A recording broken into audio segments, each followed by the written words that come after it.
My husband took everything in our divorce. I'm leaving with the house, the cars, and every penny in our accounts, he texted. You should have signed that prenup when you had the chance. Good luck starting over at 42.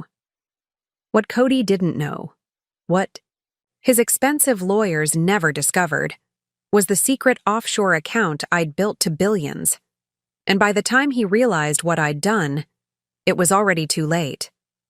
I stared at the final divorce decree, the elegant script declaring the end of 15 years together, the document that Cody believed had left me with nothing but my clothes and personal effects. Before we jump back in, tell us where you're tuning in from, and if this story touches you, make sure you're subscribed, because tomorrow I've saved something extra special for you. His signature was bold, triumphant, a flourish of a man who thought he'd won. I took a sip from my crystal glass, the rare Macallan whiskey warming my throat as I gazed over the Manhattan skyline from my penthouse window. The one he didn't know existed. The one purchased through my holding company 3 years earlier when I first discovered his pattern of deception. The text from my lawyer came exactly at 4:30 p.m. It's done. The divorce is finalized. He's taken the bait entirely. I smiled, setting my phone down on the Italian marble countertop. Cody always underestimated me. From the moment we met at that investment conference in Tokyo, he saw only what he wanted to see: the supportive wife, the charming hostess for his business dinners, the woman who seemed content to stand in his shadow. He never bothered to remember that before we met, I had already made my first 100 million in emerging technologies, that I spoke 5 languages and had built and sold 2 companies before I turned 30, that I had worked silently alongside the venture capital firm that gave him his first big break. To him, I was arm candy who got lucky, an ornament who should be grateful. His text from this morning still lingered on my phone. The movers will be at the house tomorrow to collect anything of value. Don't bother arguing about the art collection. The appraisals all happened without your knowledge, and the prenup you refused would have helped you here. Too bad. The prenup he mentioned, the one I stubbornly refused to sign 15 years ago, was actually his first miscalculation.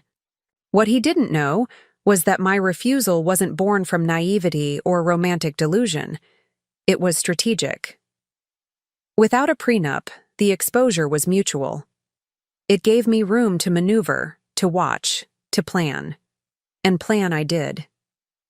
I walked across the living room, my bare feet silent against the heated floors, and opened the hidden panel behind what appeared to be a simple bookshelf. Inside, a secure monitor illuminated with a soft blue glow. I pressed my palm against the scanner and entered the 16-digit code. The screen came to life, displaying the current balance, $4.7 billion. Not bad for a woman who, according to the divorce papers, was leaving the marriage with no significant assets or means of support. The bitter truth that Cody never grasped was that our marriage had been over for me 3 years earlier. The night I found the hidden correspondence, the offshore accounts in the Cayman Islands, the evidence that he had been systematically hiding assets and preparing for an exit, presumably with his young assistant Katrina. I could have confronted him then, could have raged and screamed and filed for divorce immediately. But emotion makes for poor strategy, and I wasn't about to let 15 years end with me receiving whatever scraps his lawyers deemed appropriate. Instead, I began my own parallel plan, one that would ensure when the inevitable happened, I would not be the victim of his narrative. The first thing I did was reconnect with my old mentor, Agnes. At 78, she was still one of the sharpest financial minds in the industry and had never quite approved of Cody. He's got hungry eyes, she'd told me at our wedding. Not ambitious hungry, desperate hungry, the kind that's never satisfied. She was right, of course.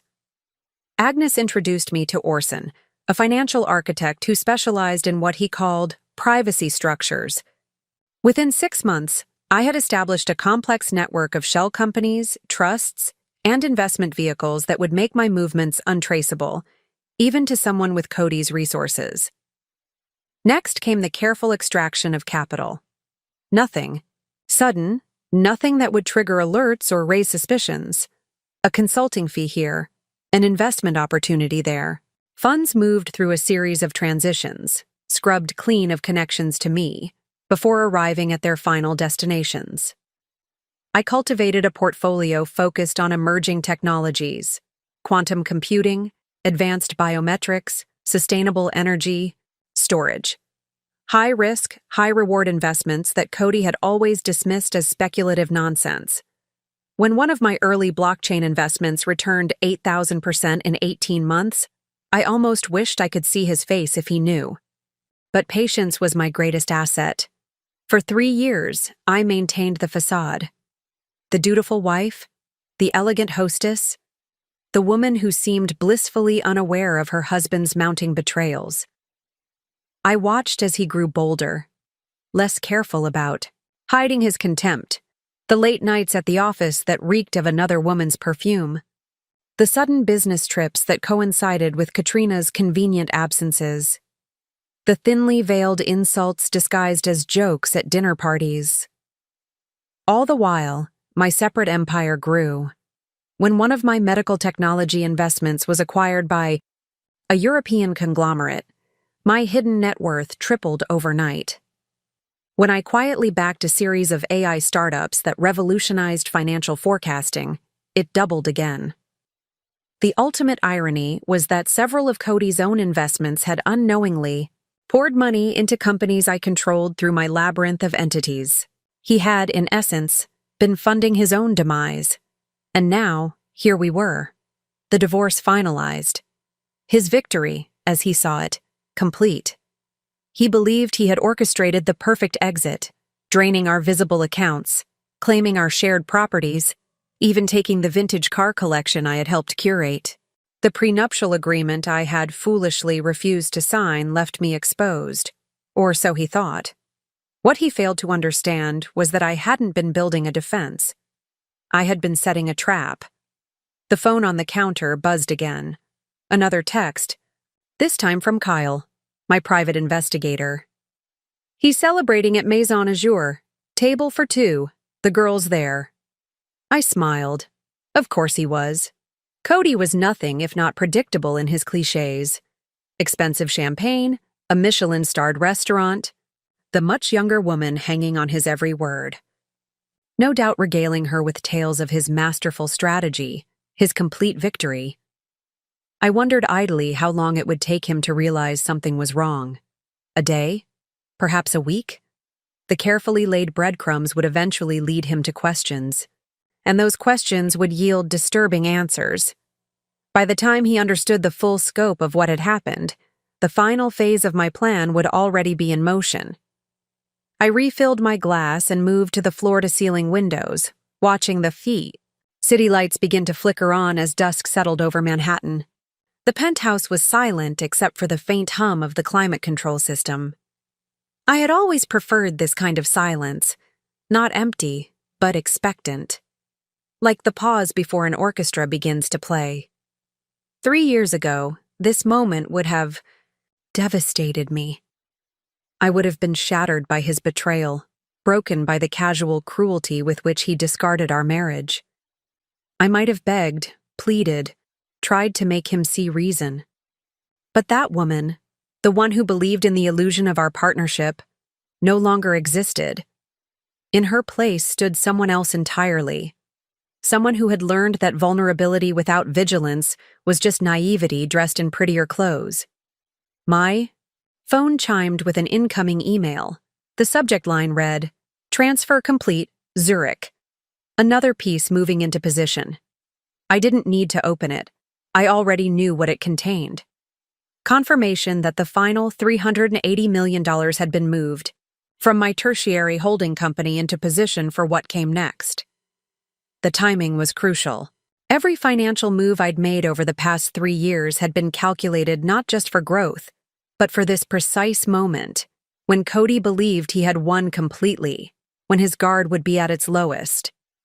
I moved to my home office, the room secured with biometric locks that responded only to my presence. Inside, 3 monitors displayed different aspects of my operation. Preparing and narrating this story took us a lot of time, so if you are enjoying it, subscribe to our channel. It means a lot to us. Now back to the story. The first showed market positions across 7 exchanges. The second tracked the movement of key assets through my network of entities.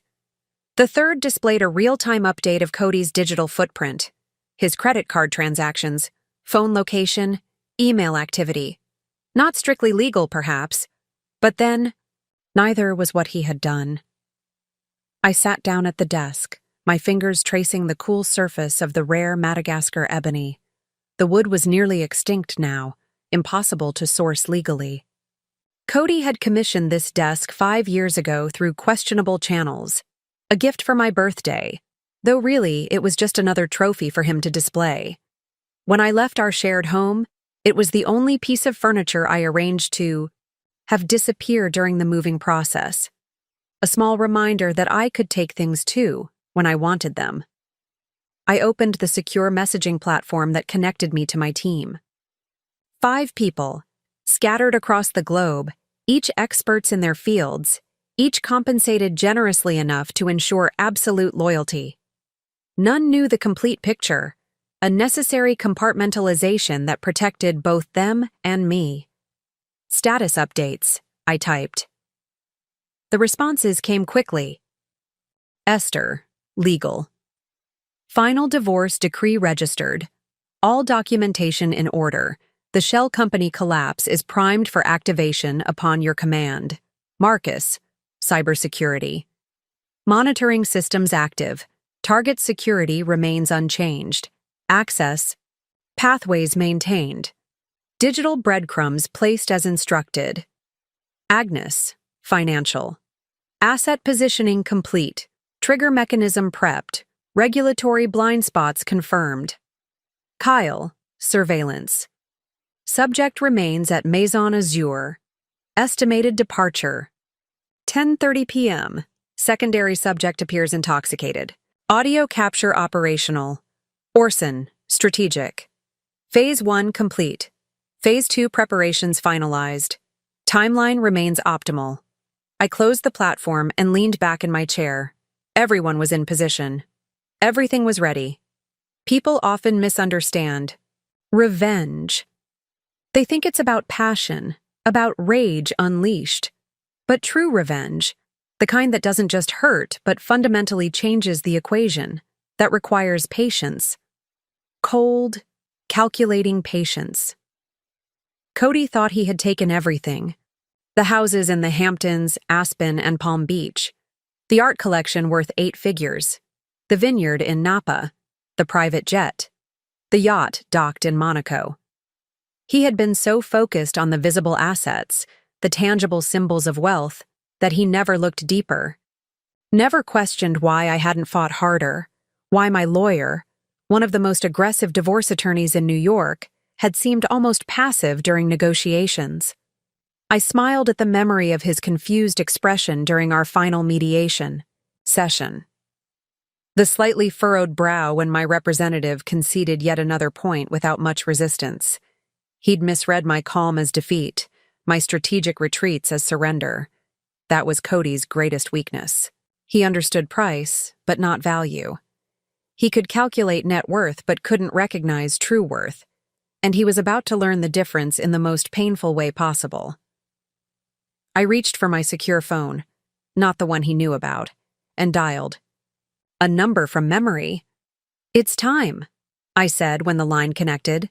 Initiate the first disclosure. Understood, came the reply. Timeline for full implementation? I paused, considering the chessboard one final time. 72 hours, I decided. Let's give him one last weekend of blissful ignorance. As I ended the call, a strange sense of calm washed over me. This wasn't about anger anymore.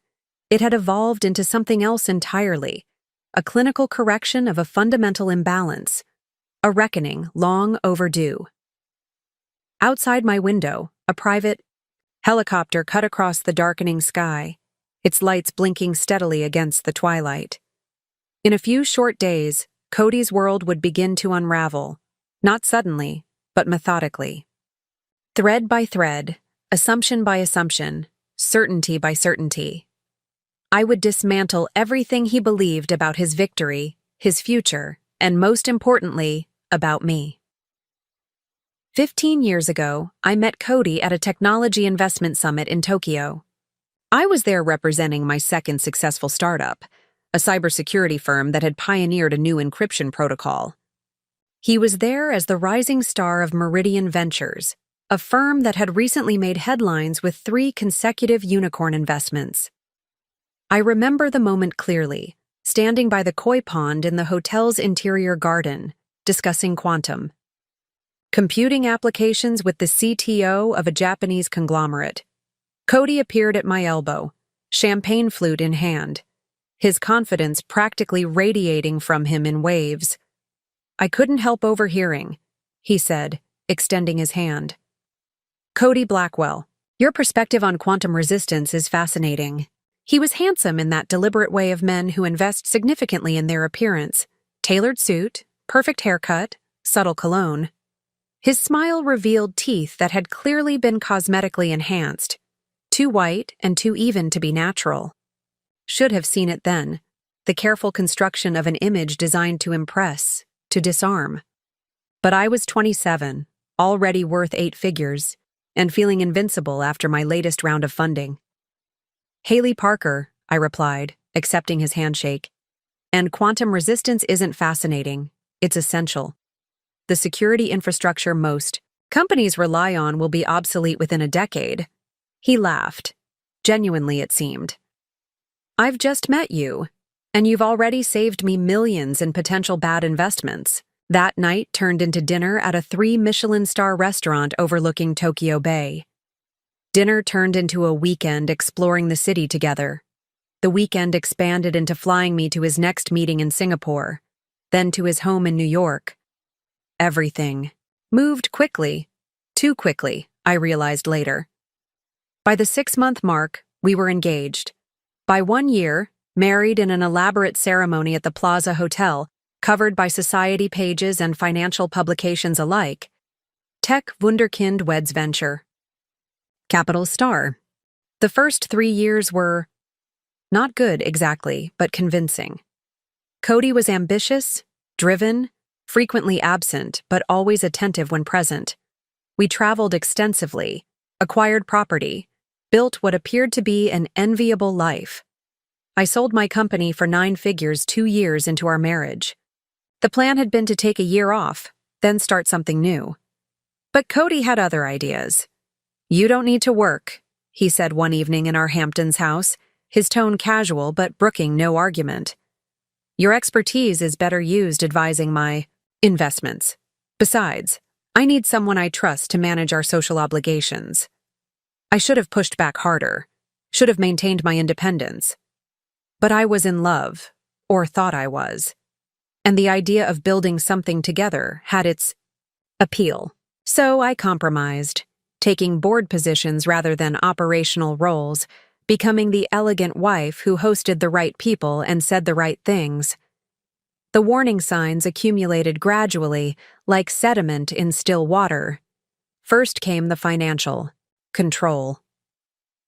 Our accounts merged, with Cody insisting he had people who would manage everything. My substantial personal wealth was absorbed into what he called our portfolio, though the statements always came addressed to him alone. Then the subtle undermining. At dinner parties, he would interrupt my explanations of technical concepts with, what my wife means is, or, let me simplify what Haley is trying to say. Small cuts, but they accumulated. The isolation happened next. My close friends were suddenly too negative or not aligned with our goals. My mentor Agnes was stuck in outdated thinking. My industry contacts became unnecessary distractions. I allowed it to happen. That's the truth I've had to face. I participated in my own diminishment. Each concession seemed small at the time, each boundary easily redrawn, until one day I looked up and didn't recognize the carefully curated life I was living. The turning point came during a weekend when Cody was supposedly at a conference in London. a quarterly statement from a bank I didn't recognize arrived at our home, a rare administrative error in his otherwise meticulous concealment. I opened it, expecting nothing significant. Instead, I found details of an account in the Cayman Islands with 8 figures, entirely in his name. An account I knew nothing about. That discovery led me to dig deeper. I hired a forensic accountant under the guise of a potential investment, giving her access to what financial records I could gather. What she found shocked even my suspicious mind. Cody had been systematically siphoning money away, not just his earnings, but portions of my assets as well, into a complex network of offshore accounts. He had been preparing for an exit, it seemed, almost from the beginning. Worse, he had leveraged my technical expertise and connections to advance his career, taking credit for introductions I had made, insights I had shared. My silent contribution had helped build his reputation as a visionary investor. The final confirmation came from Kyle, the private investigator I hired after finding the statement. He provided photographs of Cody with Katrina, his assistant, entering hotel rooms, intimate dinners, weekend trips when he was supposedly working. I sat in our library, surrounded by first editions I had helped collect, staring at the evidence of my husband's duplicity spread across an antique desk. The pain was acute but clarifying. Like a fever breaking, it brought terrible clarity. I had 3 choices: confront him and enter a messy public divorce where his greater resources and connections would likely prevail, ignore it all and continue living the lie, or begin my own careful exit strategy. I chose the third option. That night, as Cody slept beside me, having returned from London with a gift of earrings I would later discover were actually purchased at Heathrow in a hasty afterthought, I made my decision. If he could build a secret life brick by brick, so could I. The next morning, I called Agnes. I need your help, I told her, and absolute discretion. I expected questions, perhaps even judgment for having allowed myself to be maneuvered into such a position. Instead, she simply said, "I've been waiting for this call for 7 years. Come to my office tomorrow. Use the private entrance." Agnes's corner office in the historic Woolworth building felt like stepping into another era. Dark wood, green glass lamps, windows overlooking the East River. She listened without interruption as I laid out what I had discovered. When I finished, she removed her reading glasses and leaned forward. "Haley, do you remember what I told you at your engagement party?" I nodded. "You said I was making a mistake."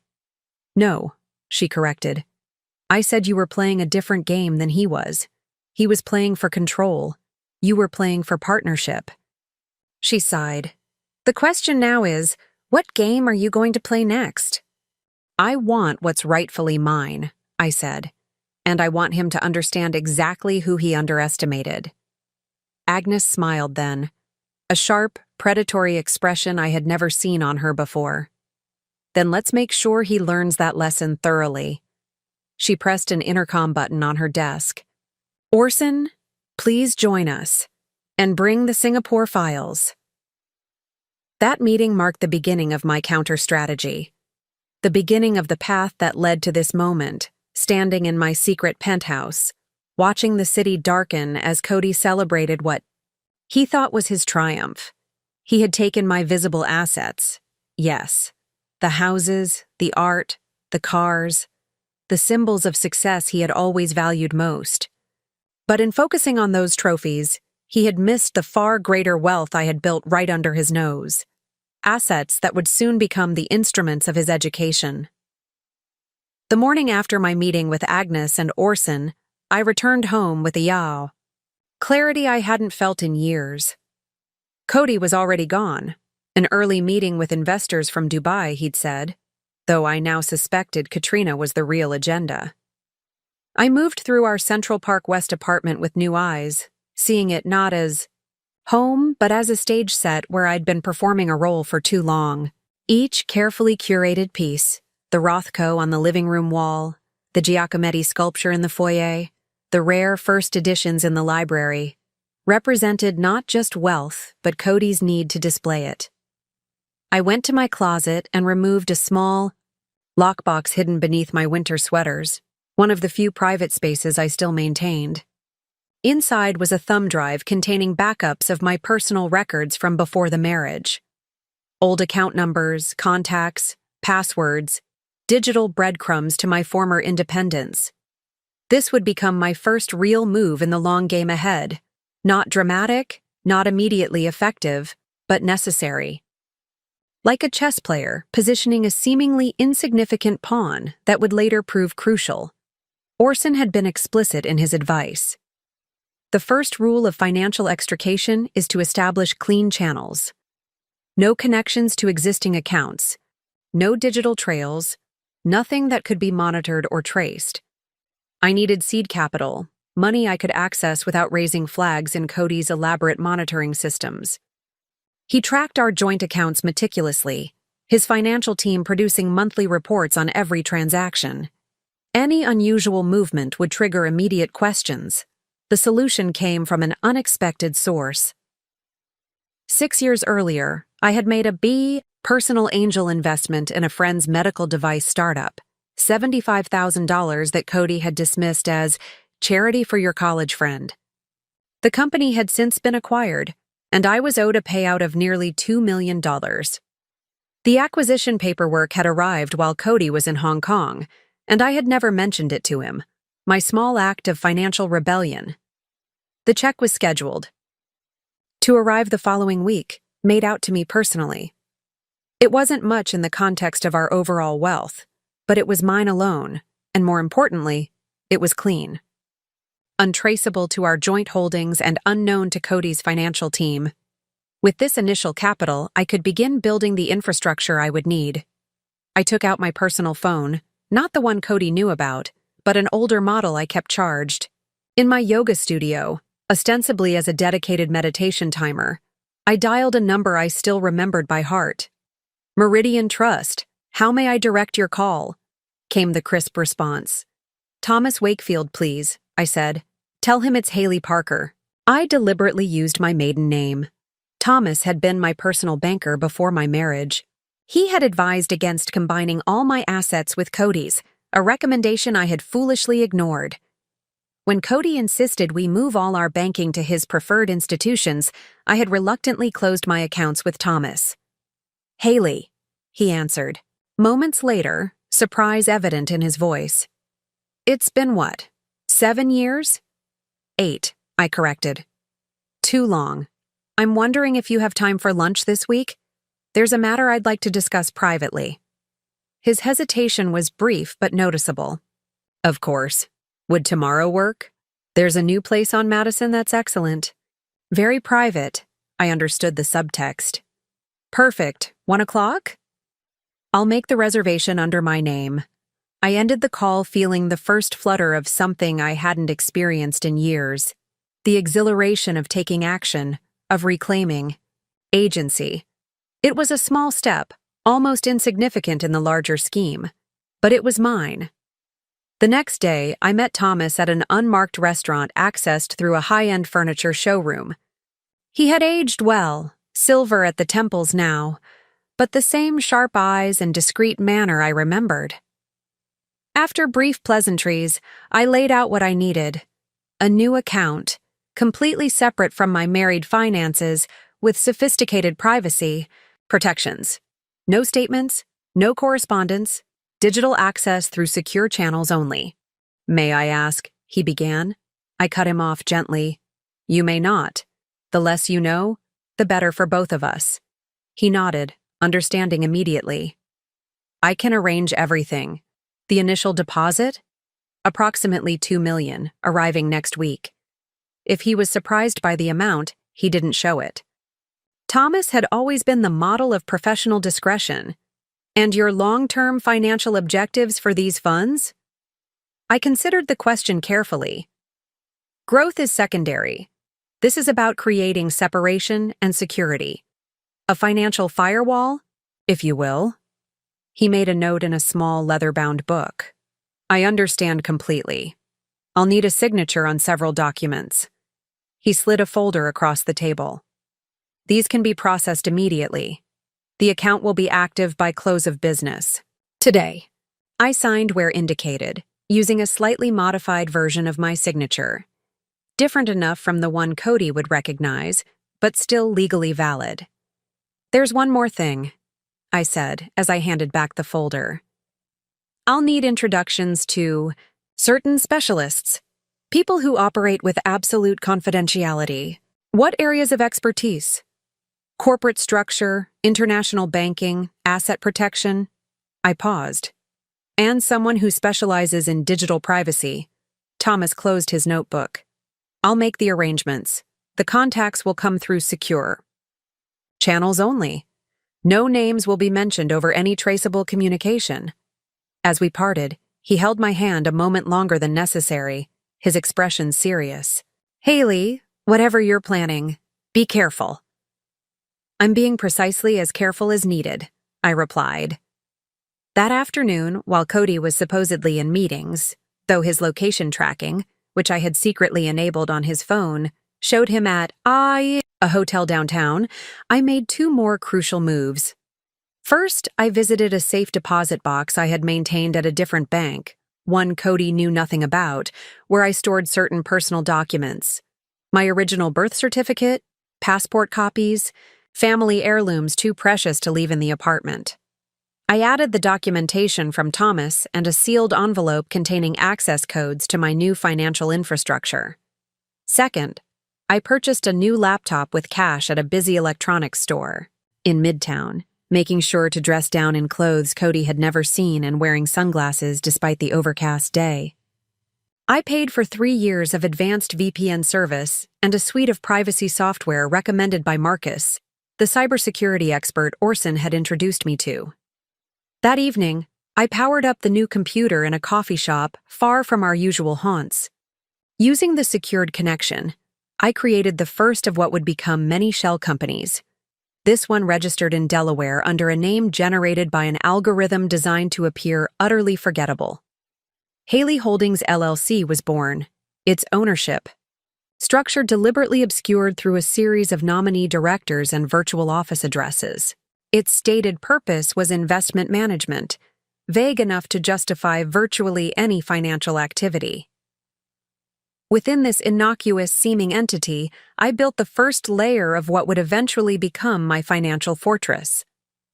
As I worked, a part of me wondered if I was overreacting, creating elaborate contingencies for a worst-case scenario that might never materialize. But another voice, clearer, colder, reminded me of the offshore accounts I had discovered, of Cody's methodical financial secrecy. He had been planning his exit strategy for years. Now, I was planning mine. The difference was that mine would succeed. When I returned home that evening, I was different. The change wasn't visible. I wore the same carefully composed expression, asked the same polite questions about his day, performed the same role of supportive wife. But beneath that performance, something fundamental had shifted. I had taken the first step from reaction to action, from victim to strategist. That night, as Cody slept beside me, I lay awake planning the next moves in what I already understood would be a years-long campaign. The timeline would need to be precise. Moving too quickly would alert him, too slowly would risk discovery. I would need to be patient, methodical, always several steps ahead. I had no illusions about the complexity of what I was undertaking. Extracting myself financially from our entangled lives would require extraordinary care. Building a separate fortune would demand both brilliance and discretion. But as I finally drifted toward sleep, I felt something that had been absent for too long. Purpose. And beneath that, something even more powerful. The absolute certainty that I would not only survive what was coming, but emerge victorious. The $2 million from my medical device investment arrived exactly as expected. A simple check made out to my maiden name, delivered in an unmarked business envelope. I deposited it personally into my new account at Meridian Trust, watching as Thomas processed the transaction with his characteristic efficiency. "The funds will clear by tomorrow," he said, sliding a small encrypted drive across his desk. "This contains access credentials for your secure portal. The password protocol requires changes every 48 hours. But $2 million, while a start, was merely the spark. What I needed was a financial accelerant, something that could rapidly multiply my resources without triggering attention. Opportunity arrived 3 weeks later during our annual New Year's gala at our Aspen estate. The gathering was a calculated display of wealth and influence. 60 guests, all power players in finance and technology, brought together ostensibly for celebration, but actually for deal-making. Midway through the evening, I overheard a conversation between two venture capitalists discussing a quantum computing startup called Nexus Quantum. The founder, a former DARPA scientist, had developed a breakthrough in qubit stability that would potentially solve the decoherence problem plaguing quantum systems. "The Series A is nearly closed," one VC mentioned, swirling his bourbon. "We're leading with 15 million, but there's room for another 5 from the right partner." This was exactly the kind of opportunity I needed. Early access to potentially transformative technology, outside Cody's usual investment sectors. I joined their conversation casually, asking informed questions about the technical approach. My background gave me credibility they weren't expecting from Cody's wife. By midnight, I had secured an introduction to the founder and an invitation to review their technical documentation. The next morning, while Cody nursed a hangover, I slipped away to my private study and examined the materials using my secure laptop. The technology was genuinely revolutionary, a new approach to quantum error correction that could increase coherence times by orders of magnitude. I moved quickly.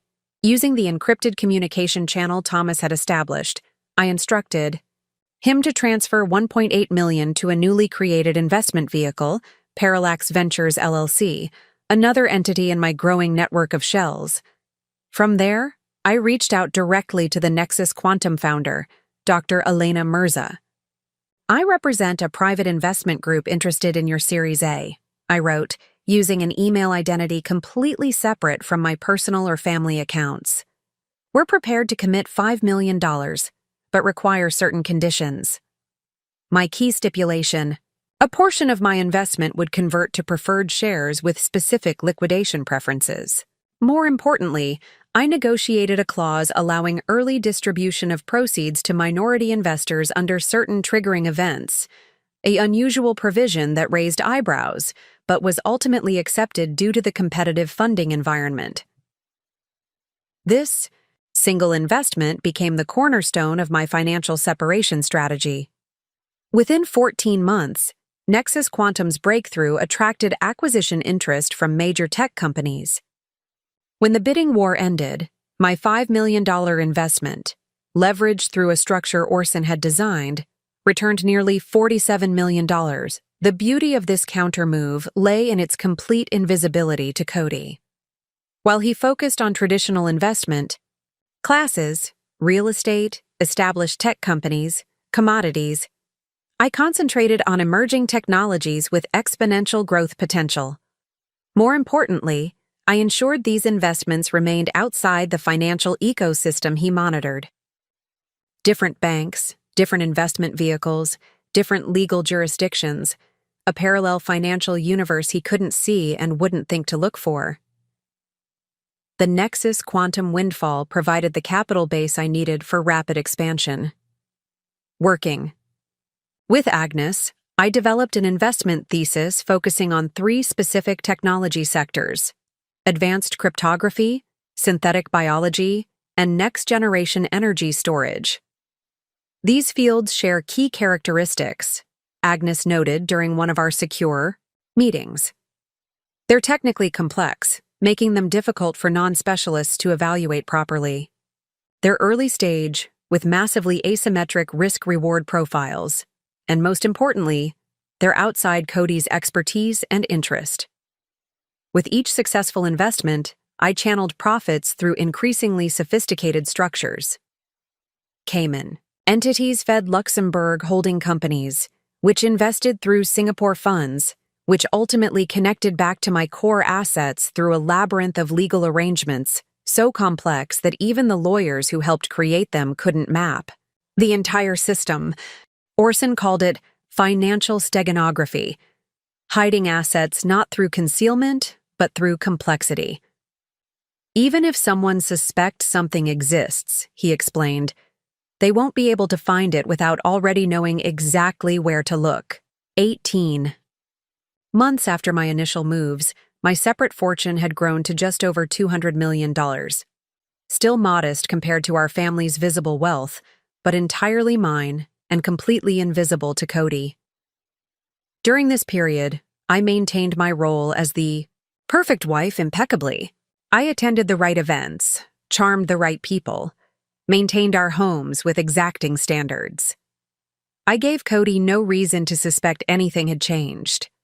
When he mentioned investments or financial matters, I displayed the carefully calibrated interest he expected, informed enough to appear engaged, but never threatening his perception of superior expertise. The Tokyo real estate play netted us 14%, he mentioned one evening over dinner, clearly expecting admiration. That's wonderful, I replied with precisely the right amount of supportive enthusiasm, never revealing that one of my synthetic biology investments had returned over 3,000% in the same period. My first countermove was complete. I had established independent financial resources substantial enough to support the next phases of my strategy. More importantly, I had proven to myself that I could operate undetected, building power and leverage while maintaining a perfect facade. What Cody saw as submission was actually calculation. What he interpreted as acceptance was strategic patience, and what he would eventually recognize as defeat was already in motion, one careful move at a time.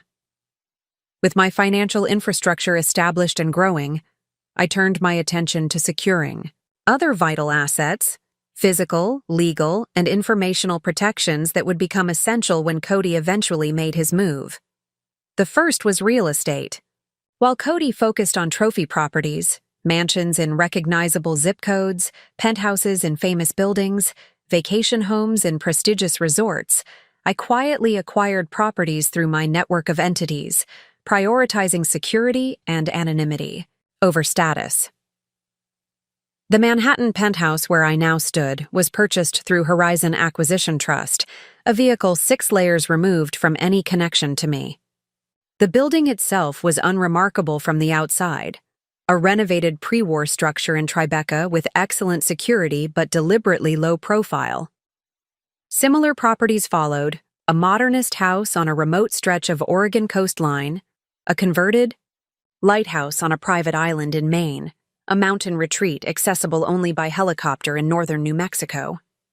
Each was purchased with cash, held by different entities, staffed by personnel who had never met me in person, and maintained in constant readiness.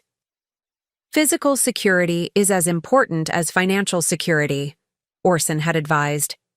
You need places to go that he can't find, can't reach, and ideally doesn't know exist. The second protective measure was documentation. Working with Esther, the razor-sharp attorney Agnes had introduced me to, I created a comprehensive archive of our married life, financial records, email communications, phone logs, travel itineraries, photographs, everything meticulously organized and authenticated. In high net worth divorces, information asymmetry determines outcomes, Esther explained during one of our secure meetings in her Brooklyn office. The partner with better documentation nearly always prevails. She helped me establish legal structures that would protect my interests when the inevitable confrontation came. Multiple trusts with carefully crafted provisions, intellectual property, assignments for technologies I had helped develop but received no credit for, and most importantly, evidence of Cody's systematic concealment of assets. We're not just building a defense, Esther said, reviewing the growing legal architecture. We're creating a position so strong that he'll realize pursuing you is against his own interests. But perhaps the most crucial secondary protection involved technology. Marcus, the cybersecurity expert on my team, implemented what he called digital compartmentalization, a comprehensive system ensuring my activities remained invisible to Cody's surveillance. "Your husband has sophisticated monitoring in place," Marcus explained, showing me evidence of spyware on my official devices and throughout our shared homes. "He's tracking your calls, emails, movements, and financial activities." The solution was elegant. I would allow these systems to continue monitoring a carefully curated version of my life, while my real activities took place on entirely separate infrastructure. Marcus established a private communication network using hardened devices, rotating encryption keys, and physical security measures that would impress intelligence agencies. Every message, file transfer, and digital meeting occurred within this secure ecosystem, completely isolated from conventional monitoring. "Think of it as a digital diversion," he said. "We're giving his surveillance exactly what it expects to see, while the real you operates in a parallel dimension he can't access." This technological protection extended to my physical movements as well. When I needed to visit my separate properties or meet with my team, I developed a system of deliberate misdirection.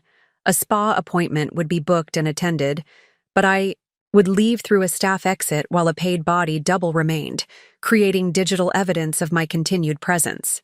Private flights were registered to shell companies with no connection to me. Travel documents used identities established through legal but obscure means. I even employed physical disguises when necessary, changes subtle enough to avoid attention, but sufficient to defeat facial recognition and casual observation. Different hair, different posture, different style, small alterations that accumulated into effective anonymity. All these protective measures converged into a comprehensive security system, financial, physical, legal, and digital layers working in concert to ensure that when Cody finally moved against me, I would be prepared from every angle. Throughout this preparation phase, I maintained my outward role impeccably. I hosted our seasonal galas, attended charity boards, accompanied Cody to business functions, the perfect corporate wife, seemingly content with her diminished role. If he noticed my occasional absences, they were always explainable. Shopping, trips, spa weekends, visits to a fictitious friend suffering through chemo. I fed his surveillance systems exactly the data they expected, never deviating enough to trigger suspicion. 3 years into my counter-strategy, an unexpected development accelerated my timeline. While using one of my secure access points into our home network, I discovered a series of consultations Cody had initiated with high-profile divorce attorneys known for representing men in contentious high-net-worth separations. He was preparing his exit, just as I had suspected. The discovery should have been alarming, but instead, I felt an almost serene confirmation. The game I had been preparing for was finally approaching its active phase. That evening, as we dressed for yet another corporate dinner, I watched Cody adjust his tie in the mirror, so confident, so utterly unaware that his carefully planned escape strategy was about to collide with my far more thorough preparation. "You look thoughtful tonight," he commented, noticing my reflection behind him. I smiled with practiced warmth. "Just appreciating the view," I replied, allowing him to assume I meant his reflection. What I was actually appreciating was the knowledge that my secondary protective measures were complete. My parallel life, financially independent, physically secure, legally fortified, and digitally invisible, was fully operational. When Cody finally made his move, he would discover that the woman he thought he was leaving with nothing had already built something he couldn't touch, couldn't find, and couldn't begin to comprehend. The divorce proceedings began exactly as I had anticipated.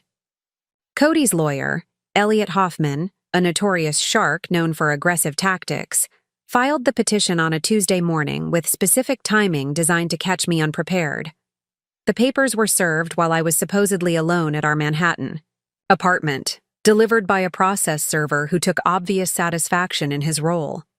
I accepted the documents with a carefully calibrated display of shock and confusion.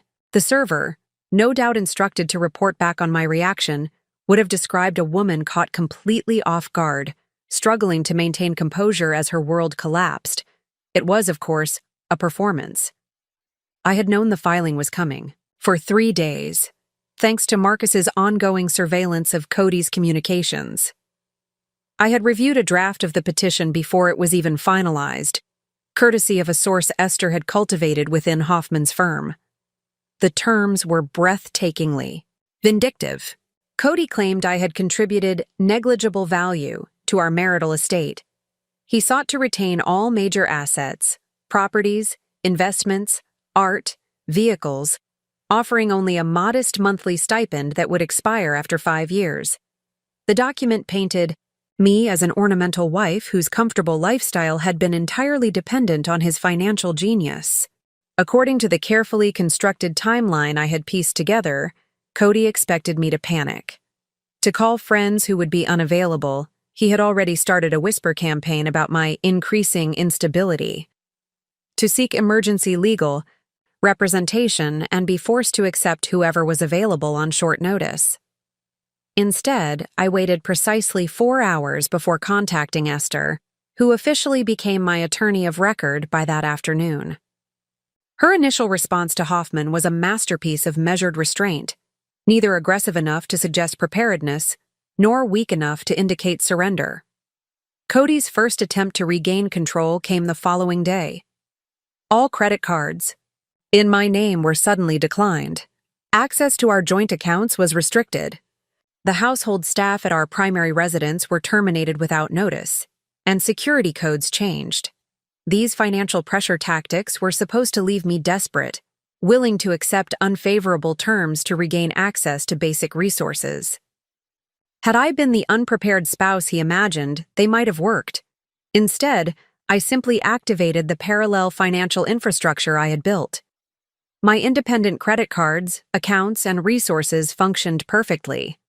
When the statement from my apparently frozen primary credit card arrived days later, I noted with amusement that my last purchase had been a modest lunch at a cafe near our home, hardly the desperate spending spree of someone anticipating being cut off. Cody's second move came a week later, when he orchestrated what was meant to be a devastating personal betrayal. 3 of my closest friends from our social circle reached out within hours of each other, inviting me to lunch or coffee to talk about what's happening. Marcus had intercepted their earlier communications with Cody. Each had agreed to meet with me and report back on my emotional state, financial concerns, and any revelations about legal strategy. In exchange, they received promises of continued social access to Cody and his influential circle. I accepted all 3 invitations, using each meeting to feed carefully crafted misinformation. To one, I expressed confusion about basic financial matters. To another, I confided fears about affording proper legal representation. To the third, I revealed apparent anxiety about finding somewhere to live. All of this, I knew, would be relayed directly to Cody, reinforcing his belief that I was floundering exactly as he had planned. His third attempt at control was more direct. 10 days after filing, he requested an amicable conversation to discuss terms at a restaurant of his choosing. The location, a private dining room at an exclusive club where he was a member but I was only permitted as his guest, was another calculated power play. I arrived 15 minutes late, a deliberate choice that I knew would irritate his obsessive punctuality. He sat at the head of a small table, a manila folder placed precisely before him, his expression a practiced blend of regret and resolution. "Haley," he began, using the conciliatory tone he reserved for business opponents he intended to crush. "This doesn't need to be adversarial. I think we can reach arrangements that work for both of us." I sat down, arranging my features into an expression of wounded dignity with just a hint of fear. "I'm still trying to understand why, Cody. After 15 years, I deserve that much." He launched into a clearly rehearsed speech about growing, apart, and different priorities, never once mentioning Katrina or the true financial motivations behind his decision. As he spoke, I nodded at appropriate intervals, appearing to hang on every word while actually observing his tells. The slight tightening around his eyes when lying, the unconscious adjustment of his watch when discussing money. Finally, he opened the folder and slid a document across to me. I'm prepared to be generous, despite what my lawyers advise. This offer gives you the Central Park condo and a settlement that will keep you comfortable. I glanced at the document without touching it. The generous offer represented less than 1% of our actual marital assets, though of course, significantly more than the initial filing had proposed. This was the classic anchoring technique. Start with an outrageous position to make a merely unfair one seem reasonable by comparison. I'll need time to review this with my attorney, I said softly. His expression hardened slightly. Haley, involving aggressive lawyers will only deplete the estate. Everyone loses except the attorneys. This is a fair offer considering your contributions to our marriage? The condescension in his voice was palpable. This was the real Cody, the one he had increasingly allowed me to see in private as his plans progressed. I reached for the document, my fingers trembling slightly. Another calculated display of weakness. I just need some time to process everything. He nodded, satisfied. In his mind, I was behaving exactly as expected, overwhelmed, uncertain, and fundamentally outmatched. As I left the restaurant, I texted Kyle a single word. Proceeding. Phase 2 of my counter strategy was now active. Cody's initial attempts to control the divorce narrative had failed, though he didn't yet realize it. Each move he made thinking he was cornering me only positioned him more precisely within my own design. His confidence, his certainty of victory, was exactly what I needed him to maintain, for just a little while longer. 3 weeks into the divorce proceedings, I made my first offensive move. Until this point, I had been entirely reactive in Cody's eyes, responding to his filings, his financial restrictions, his settlement offers. This carefully maintained appearance of defensive posturing had lulled him into dangerous overconfidence. The confrontation began with a seemingly innocuous legal filing by Esther, a standard request for financial disclosure, something expected in any divorce. The document itself appeared routine, listing categories of assets that should be declared: real estate, investment accounts, business interests, artwork, vehicles. What made this filing different was a seemingly minor addendum on page 17. A specific request for information regarding any and all financial interests in the Cayman Islands, particularly those associated with Blackwell Horizon Partners or related entities. Blackwell Horizon Partners was Cody's secret offshore structure, the one I had discovered 3 years earlier, the catalyst for my own counter-strategy.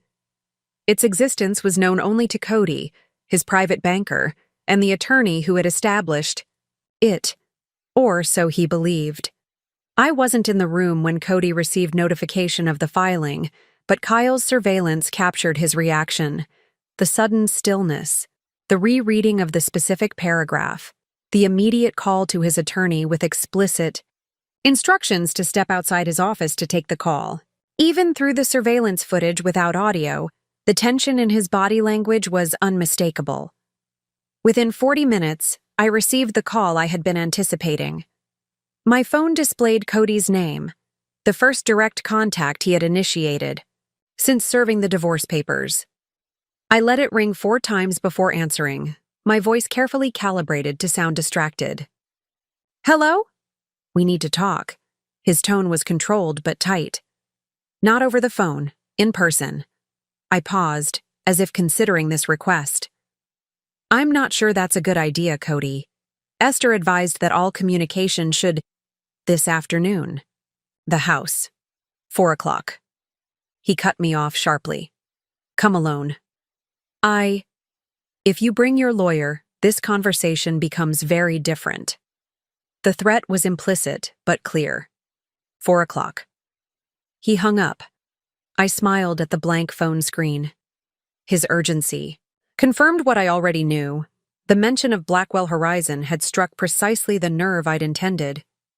Now came the delicate part of the confrontation, the careful balance between revealing enough knowledge to unsettle him while concealing the true extent of my preparation. At exactly 4:15 p.m., late enough to signal independence but not so late as to provoke real anger, I arrived at what had been our primary Manhattan residence.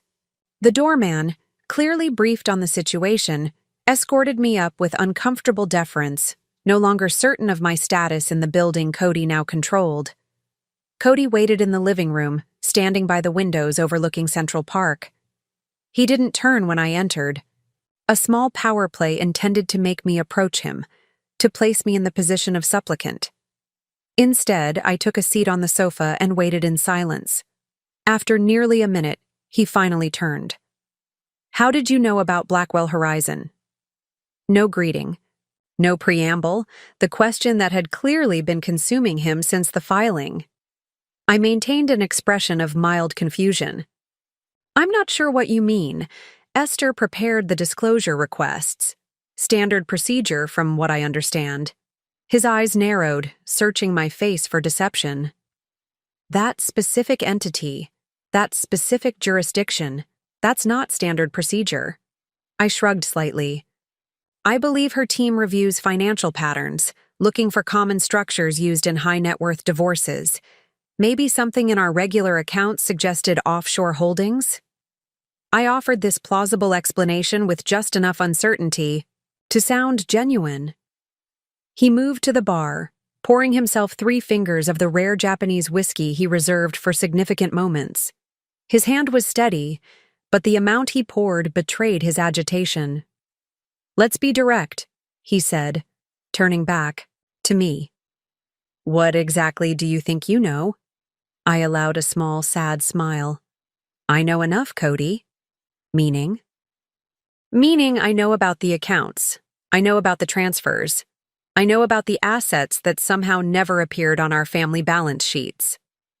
I kept my statements deliberately vague, letting him fill in the specifics with his own guilty knowledge. He took a long sip of whiskey, his eyes never leaving mine. "You've misunderstood some routine business structures. My team will clarify everything for the court." "Will they?" I asked softly. "Will they explain the quarterly transfers to Grand Cayman, the shell company in Bermuda, the property purchases through nominees in Monaco?" With each question, I watched his expression tighten incrementally. I had never specified amounts, dates, or exact mechanisms, just enough accurate details to suggest comprehensive knowledge while revealing nothing about my sources or the extent of my information. He set his glass down carefully. "What do you want, Haley?" And there it was, the pivot from denial to negotiation, the first significant shift in our power dynamic. "I want what's fair," I replied simply. He laughed, a short, harsh sound. "Fair? You've been the beneficiary of my work, my connections, my financial acumen for 15 years. The lifestyle you've grown accustomed to exists because of me. Is that what you tell yourself?" I kept my tone gentle, almost sympathetic. "That I contributed nothing? That I was merely decorative?" "I'm not saying you contributed nothing." He backtracked slightly, shifting to a more conciliatory approach. "But let's be realistic about the value equation here." I stood up, smoothing my skirt with deliberate calm. "I think we have different definitions of value, Cody. Always have." I moved toward the door, then paused and turned back. "Oh, and Esther suggested I mention that any attempts to move or liquidate contested assets during divorce proceedings could be problematic, particularly assets that weren't properly disclosed initially." The color drained from his face slightly. "Is that a threat?" "Not at all," I replied evenly. "Just sharing relevant legal information. Isn't that what these conversations are for?" Open communication? As I left, I felt his eyes boring into my back, his mind undoubtedly racing through scenarios, calculating risks, reevaluating his position. For the first time, uncertainty had entered his equation. In the elevator, I texted Esther a single word. Initiated. Within hours, her team would file additional requests targeting 3 more of Cody's secret structures, entities I had known about for years, but strategically held back from the initial filing. Each new revelation would increase his anxiety, forcing him to wonder what else I knew, how I knew it, and most importantly, what I planned to do with the information. The first, direct confrontation had achieved exactly what I intended. Destabilization. Cody now faced an adversary he hadn't anticipated, not the helpless, uninformed wife he had expected, but someone with knowledge he couldn't account for and composure he couldn't rattle. The balance of power had shifted, subtly but unmistakably, and he was only beginning to realize it. After leaving Cody in our former home, I didn't immediately return to my hidden penthouse. Instead, I instructed my driver to take me to Central Park. Despite the chill in the air, I needed to walk, to process what had just transpired and what it represented. As I followed the winding paths around the reservoir, the late afternoon sun, casting long shadows across the water, I found myself in a curious emotional state.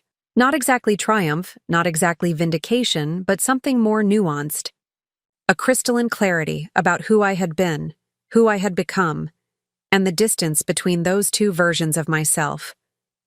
3 years ago, when I first discovered Cody's betrayal, my initial reaction had been pain so acute it felt physical, a hollowing, sensation beneath my ribs, as if something vital had been extracted.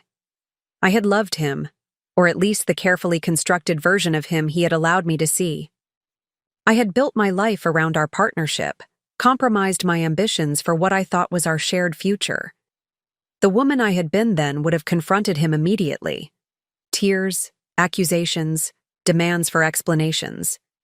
She would have sought reconciliation, or at least emotional closure. She would have needed him to acknowledge the depth of his betrayal, to witness the pain he had caused.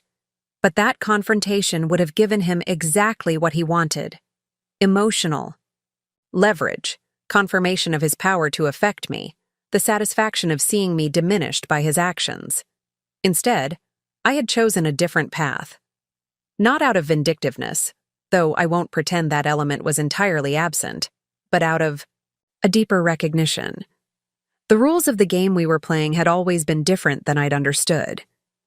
While I had been investing in a partnership, Cody had been executing a long-term transaction. My value to him had always been calculated in terms of enhancement to his image, access to my connections, the prestige of an accomplished wife who, nonetheless, remained in his shadow. The revelation wasn't just about his financial deception or even his infidelity. It was about recognizing that the entire foundation of our relationship had been built on fundamentally misaligned values. I stopped at a bench overlooking the water, watching runners circle the reservoir in their relentless loops. My phone buzzed, with a message from Marcus. Target accessed Attorney Portal 3X since meeting, making urgent calls. Surveillance continuing. Cody was rattled, exactly as intended. But my satisfaction came not from his discomfort, but from my own evolution. The woman who had walked out of that penthouse today was not the same one who had discovered his betrayal 3 years ago. The differences went beyond strategy, beyond the careful preparations and counter-moves. I had reclaimed something essential that had been slowly, almost imperceptibly eroded during our marriage. My sense of self-determination, my absolute clarity about my own worth, not as it related to him or to any external validation, but as an intrinsic truth. My phone buzzed. Again. Agnes this time. Markets closing, all positions secure, contingencies in place. The technical details of my financial strategy were complex, but the underlying principle was simple: independence. Not just from Cody specifically, but from the need for any external validation of my value. The wealth I had built wasn't just about money, though $4.7 billion certainly provided extraordinary freedom. It was about creating a foundation that was entirely mine, reflecting my judgments, my risk tolerance, my vision. The sun dipped lower, casting golden light across the park. I continued walking, my pace measured, unhurried. Another message appeared. Esther confirming that the additional filings had been submitted, precisely timed for maximum legal impact. Each of these messages represented a strand in the web I had, patiently constructed over 3 years. Financial, legal, informational, strategic, layers of preparation that had transformed what could have been a devastating loss into a position of unexpected strength. But there was another transformation, one less visible but more fundamental. The pain that had initially driven me, the hurt of betrayal, the shock of discovering Cody's true nature, had evolved into something clearer and colder. Not hatred, which would still represent an emotional investment in him, but a profound indifference. I no longer needed him to recognize what he had lost in me, to regret his choices, to suffer for his arrogance. His journey was his own, distinct from my path forward. This was perhaps the most unexpected gift of his betrayal: complete emotional freedom. The realization that his opinion of me, his assessment of my worth, his very existence in my world, none of it was necessary to my happiness or success. As I completed my circuit of the reservoir, the lights of the city beginning to glimmer in the gathering dusk, I felt a sense of alignment that had been absent for too long. My external actions and my internal reality were finally congruent. No more performance, no more compromise, no more strategic diminishment of my capabilities to accommodate someone else's ego. The divorce was still unfolding, the legal complexities still in motion, but in the most essential way, I had already moved beyond it. Beyond him. I texted my driver to pick me up at the East 90th Street entrance. As I waited, a final message appeared, this one from Orson. Preparing for acceleration. All systems ready. The next phase would move more quickly, with less room for Cody to maneuver, less opportunity for him to recover his balance. Where the past 3 years had been about patient preparation, the coming weeks would be about precise execution. The black SUV pulled up, my driver stepping out to open the door with professional discretion. As I settled into the leather seat, I found myself thinking not about Cody's reaction to today's revelations, but about the projects I wanted to pursue once this chapter was definitively closed. Technologies that could address climate adaptation challenges. Medical research that had been underfunded due to market failures rather than scientific obstacles. Educational innovations for communities systematically excluded from opportunity. For too long, my ambitions had been contained within the narrow parameters of what complemented rather than challenged Cody's self-image. Now, with billions at my disposal and complete independence of action, I could pursue impact at a scale I had only imagined before. The SUV moved smoothly through evening traffic, the city transforming around us as we passed from the old money quietude of the Upper East Side to the vibrant energy of downtown. I watched the changing neighborhoods through tinted windows, feeling a quiet certainty settle over me. Whatever happened next in the chess match with Cody, whatever desperate counter-moves he might attempt as he realized the true extent of his miscalculation, I had already achieved the most important victory. Had reclaimed myself. Everything else was just details. The true origins of our marriage's dissolution began long before I discovered Cody's offshore accounts, before Katrina entered the picture, even before the subtle power shifts that characterized our later years together. The seeds were planted in the fundamental dynamics we established from the beginning, dynamics I didn't fully recognize until I was already entangled in them. Cody's courtship had been brilliant in its strategic efficiency. He identified what I valued intellectual engagement, professional respect, shared ambition, and presented a version of himself perfectly calibrated to those preferences. We discussed emerging technologies over dinner, debated investment theses on weekend getaways, shared articles and research papers with thoughtful annotations. In those early days, he consistently elevated my expertise, asked incisive questions about my work, introduced me to contacts who could further my professional goals. He seemed genuinely proud of my accomplishments, eager to be associated with my success rather than threatened by it. The courtship phase was, I now understand, a sophisticated form of mirroring, reflecting back to me exactly what I wanted to see while revealing very little of his authentic self. Our engagement coincided with a crucial inflection point in both our careers. My cybersecurity company was navigating acquisition talks with several major tech firms, while Cody was positioning for a significant promotion within Meridian Ventures. The narrative of our partnership, young power couple combining technological innovation and financial acumen, generated valuable professional currency for both of us.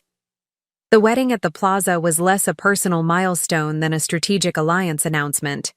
The guest list read like a who's who of tech investors and financial power brokers.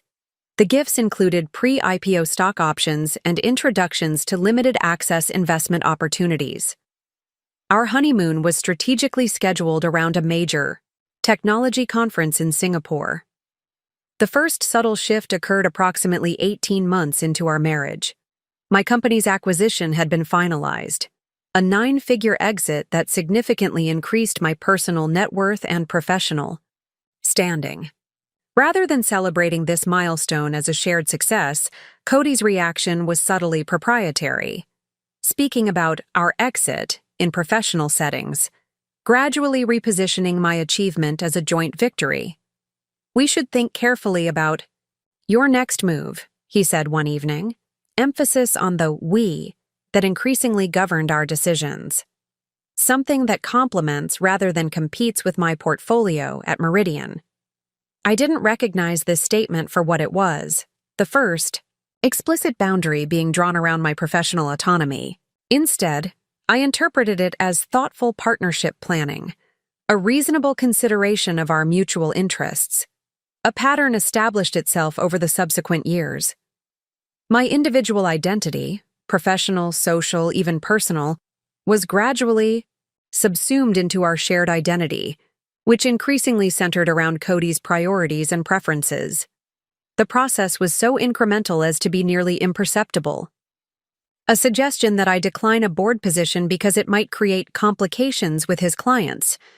The gradual replacement of my longtime friends with his approved social circle. The subtle redirecting of conversations when my expertise threatened to overshadow his. Each individual instance seemed minor, reasonable, the normal compromises of marriage. Collectively, they represented a comprehensive strategy of containment, allowing me enough expression to remain fulfilled, but never enough to eclipse his centrality in our narrative. By our 5th anniversary, the dynamic was firmly entrenched. I had transitioned from founder and CEO to advisor and board member. My schedule revolved around his professional obligations. Even our home reflected his aesthetic preferences rather than mine. Modern minimalism that photographed well for architectural digests rather than the warmer, more eclectic spaces I had created before our marriage. The financial entanglement happened similarly. What began as reasonable consolidation of resources for tax efficiency became increasingly opaque systems, where my access was mediated through his financial team. Quarterly reviews focused on overall growth rather than specific allocations. Documentation was summarized rather than comprehensive. Again, each step seemed logical in isolation. Our lives were complex, our assets diversified, specialization made sense. His team handled the details. I focused on strategic input. A reasonable division of labor between partners with different expertise.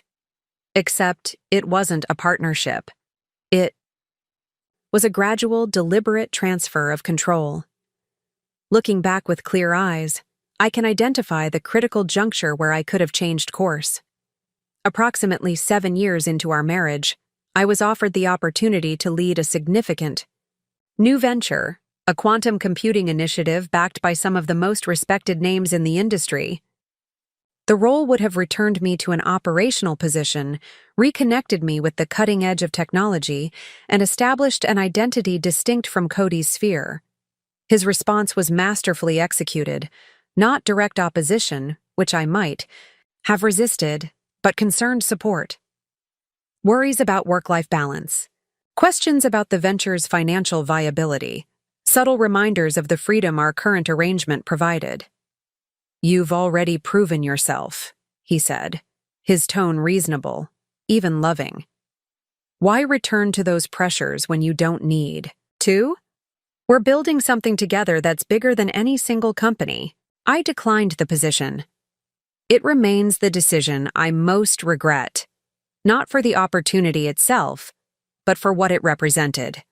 The moment I explicitly chose the identity he had constructed for me over the path I might have forged independently. Subsequent years brought increasing isolation, professionally and personally. My closest confidants, those who might have helped me recognize the dynamic, were gradually edged out of our lives. My mentor Agnes, whose sharp assessment of Cody had proven uncomfortably accurate, was dismissed as old school and out of touch with modern finance. What I didn't realize then was that Cody's need for control wasn't simply about ego or power. It was about insecurity, a fundamental belief that relationships were transactional, value was hierarchical, and partnerships were zero-sum competitions. Rather than collaborative endeavors, for him to win, someone had to lose. For him to be extraordinary, those around him had to be diminished. His success required my reduction. This pattern was established long before Katrina entered the picture, before the offshore accounts, before the exit strategy that ultimately led to our divorce. Those were merely symptoms of the underlying pathology. Worldview in which people were assets to be acquired, managed, and eventually discarded when their perceived value no longer served his narrative. Understanding this context doesn't excuse his betrayal, but it explains why the path to my recovery couldn't be simply financial or legal.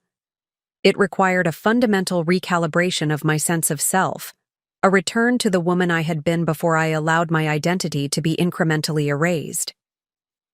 The strategy I developed over 3 years wasn't simply about building parallel wealth or protecting assets from Cody's eventual betrayal. It was a comprehensive system designed to fundamentally alter the equation between us, financially, legally, informationally, and psychologically. The financial architecture formed the foundation, beginning with that initial $2 million from my angel investment.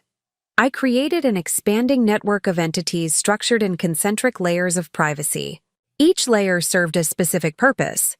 The outermost layer consisted of legitimate investment vehicles, venture funds, private equity positions, real estate holdings, that operated completely separately from Cody's financial ecosystem.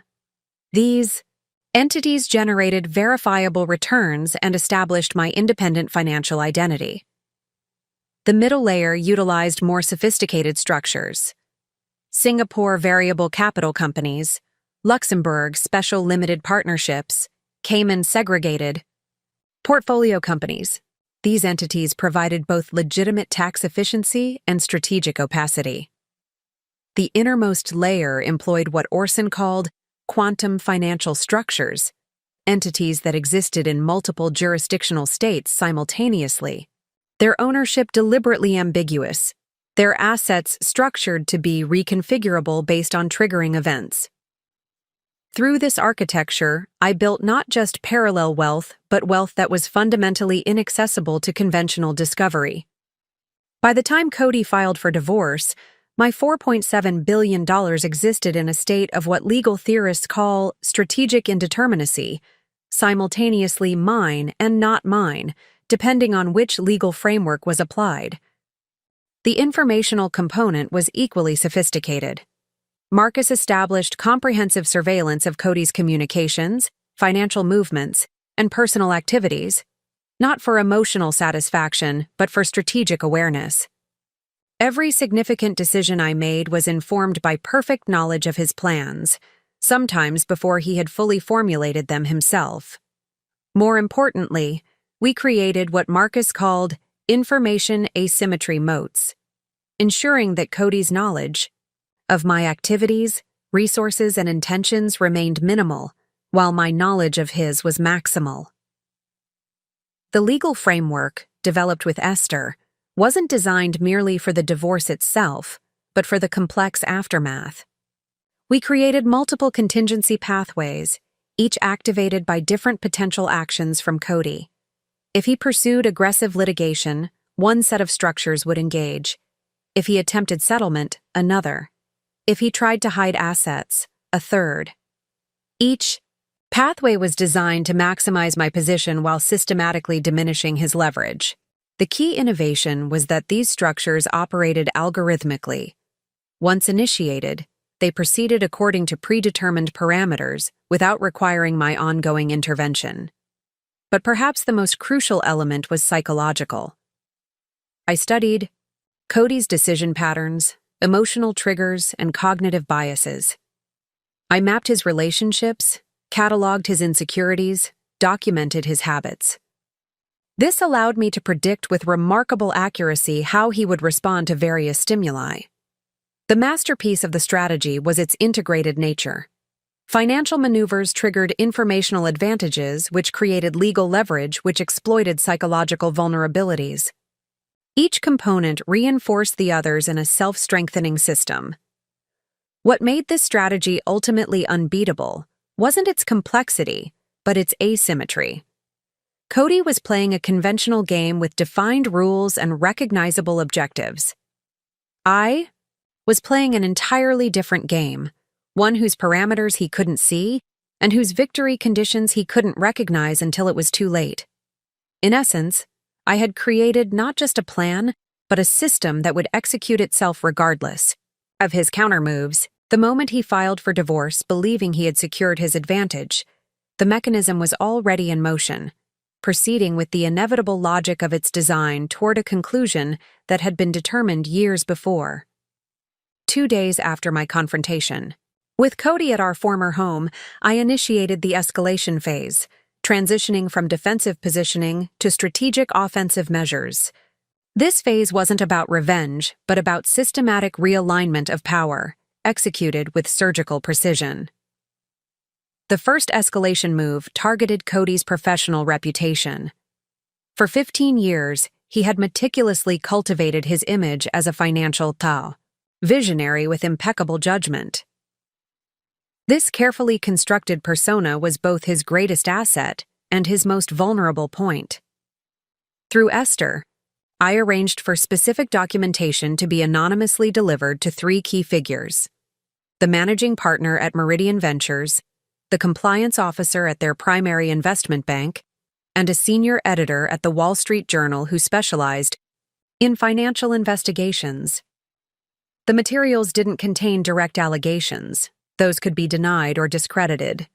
Instead, they provided data points that raised specific questions about pattern anomalies in certain investment vehicles. Cody had structured. Not enough to prove misconduct, but sufficient to trigger the one thing he couldn't afford: scrutiny. Within 24 hours, Marcus confirmed that Cody had been called to an emergency meeting with Meridian's executive committee. That same day, the compliance team at his bank initiated a review of his personal accounts. The journalist, meanwhile, began making preliminary inquiries among sources in the financial community. The second escalation moved from professional to social domains. Kyle arranged for information about Cody's divorce filing, specifically the vindictive terms he had proposed, to reach key figures in our social circle. Not through obvious leaks, but through seemingly accidental revelations at strategic moments. Document glimpsed on a shared screen during a charity board video call. A conversation overheard at the right cocktail party. A concerned mutual friend checking on my well-being in just the right company. Within a week, subtle but significant shifts occurred in Cody's social capital. Invitations to key events mysteriously failed to arrive. Certain calls went unreturned. The effortless social access he had always enjoyed became suddenly, inexplicably constrained. The third and most consequential escalation involved Katrina. Not through direct confrontation, that would have been both predictable and ineffective, but through information asymmetry. Using materials from Marcus's surveillance, I arranged for Katrina to obtain specific knowledge about Cody's financial vulnerabilities and legal exposure. Not presented as an attack, but as information she deserved to know from a seemingly concerned colleague worried about her future. Simultaneously, I ensured Cody discovered communications suggesting Katrina was exploring career opportunities that would take her abroad. Opportunities I had quietly arranged to be presented to her. Through third parties, the seeds of mutual suspicion were planted with remarkable efficiency. Their relationship, built on opportunism rather than genuine connection, began showing strain precisely when Cody most needed stability in his personal life. These escalations operated in concert, creating compounding pressure points. As his professional standing came under question, his social support system weakened. As his relationship with Katrina developed cracks, his emotional resilience diminished.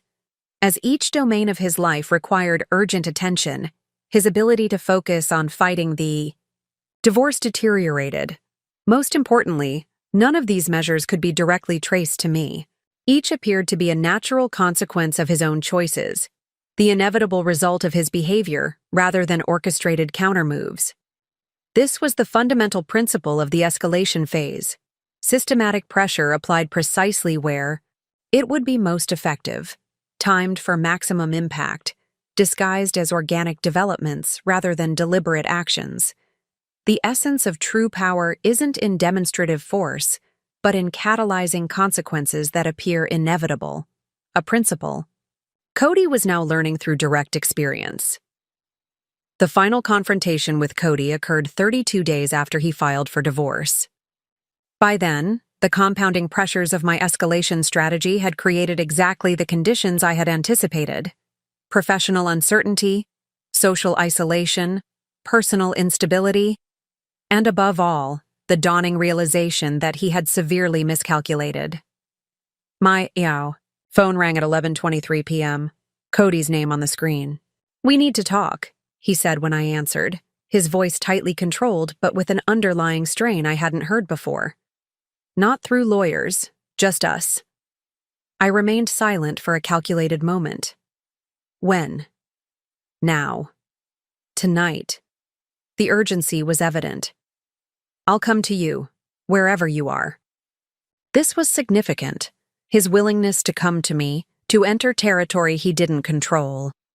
The power dynamic had already shifted more than he realized. "The Four Seasons."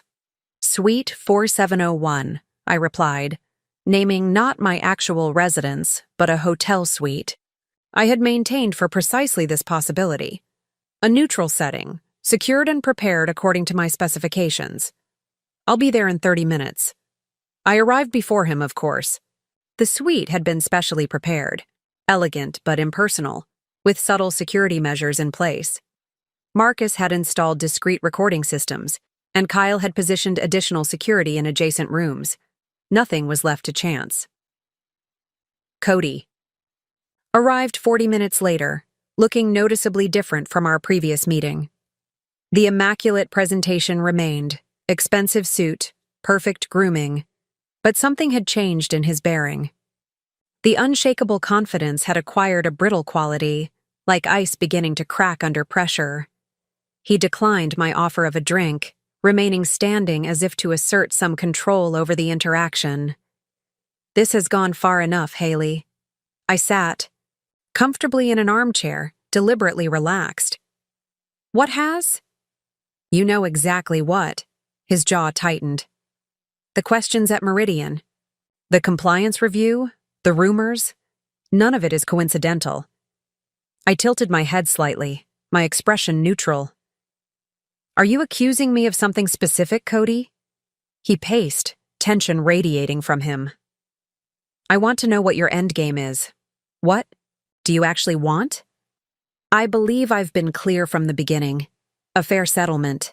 He laughed, a harsh sound without humor. Fair. You keep using that word. What's your definition of fair? A recognition of my contribution to what we built. Together, an honest accounting of all assets, a division that reflects reality rather than your preferred narrative. He stopped pacing, studying me with narrowed eyes. You've changed. Yes, I agreed simply. The admission seemed to unsettle him more than denial would have.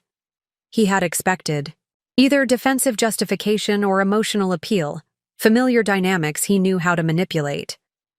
My calm acknowledgement offered no purchase. Here's what's going to happen, he said, attempting to reclaim control of the conversation. We're going to settle this quietly. My final offer is 20% of disclosed assets. That's more than generous considering the circumstances. I smiled slightly. And what about the undisclosed assets, Cody? The accounts in Grand Cayman, Bermuda, Singapore? The shell companies in Luxembourg and Liechtenstein? The bearer shares held in that safety deposit box in Geneva? The color drained from his face so rapidly it was almost concerning. These weren't the vague references I had made during our previous confrontation. These were specific, accurate details about his most secretive financial structures, information he believed only he and his most trusted advisors possessed. How could you possibly, he began, then stopped abruptly, reassessing. What do you want? Everything that's rightfully mine. Which is? Half of everything we built together. All of what was always mine.